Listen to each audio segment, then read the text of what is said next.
Assalamualaikum warahmatullahi wabarakatuh.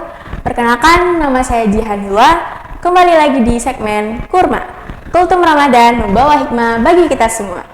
Kali ini saya akan membahas tentang Al-Quran dan mengajak berpikir.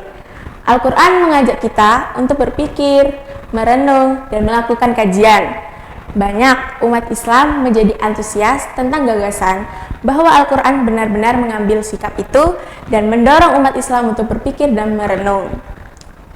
Jika mencermati agama-agama lain secara lebih luas, kita akan mengetahui banyak orang masih berjuang mengatasi konflik antara akal dan wahyu. Di satu sisi, mereka memegang keimanan, keyakinan, dan dogma tertentu yang seharusnya mereka percayai. Namun, mereka mengalami kesulitan untuk memegang kepercayaan mereka. Kenapa? Karena keyakinan ini ternyata bertentangan dan sulit dipahami. Misalnya, siapa sebenarnya Tuhan? Bagaimana Tuhan mengampuni dosa? Semua hal ini kadang-kadang ditemukan sangat berbeda dari apa yang mungkin disimpulkan oleh orang-orang yang berakal. Apa yang akan kalian lakukan ketika kalian menghadapi konflik batin antara apa yang dituntut oleh keimanan dengan akal atau rasionalitas?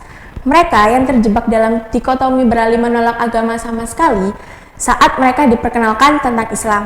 Pada awalnya mereka berpikir, oh, kami sudah mendengar agama ini sebelumnya.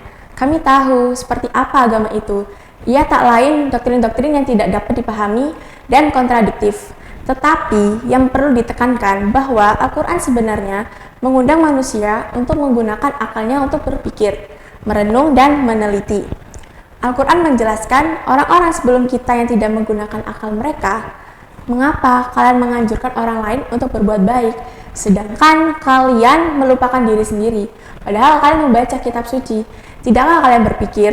Quran Surat Al-Baqarah ayat 44. Ketika akan dimasukkan ke neraka, mereka mengaku ini karena mereka tidak menggunakan akalnya. Sekiranya dahulu kami mendengarkan atau memikirkan peringatan itu, tentulah kami tidak termasuk penghuni neraka yang menyala-nyala.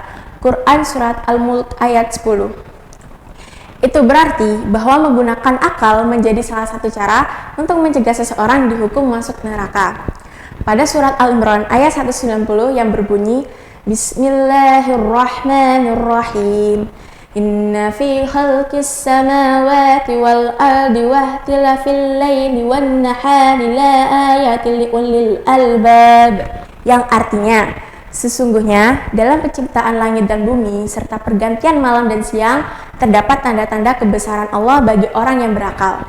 Kita bisa menemukan kata ulul albab yang bermakna orang-orang yang berpikir dalam. Mereka beroleh manfaat besar dari Tuhan.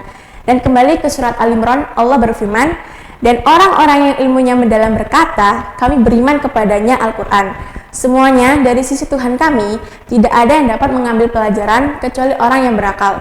Quran Surat Al-Imran ayat 7. Tegasan bahwa Al-Quran menyuruh kita untuk berpikir, melakukan refleksi, merenung, dan belajar akan memberdayakan umat Islam untuk mengadakan perjalanan ke berbagai tempat di muka bumi. Ini akan membuat dunia menjadi tempat yang lebih baik. Dengan berpikir kita belajar lebih banyak, bepergian, berinteraksi dengan orang lain, berbagi ide, belajar lebih banyak, dan juga mengajar orang lain. Cukup sekian dari saya Jihan Hua. Semoga yang saya sampaikan dapat bermanfaat bagi kita semua. Mohon maaf apabila ada salah kata. Nun wal qalami wa ma yasturun fastabiqul khairat. Assalamualaikum warahmatullahi wabarakatuh.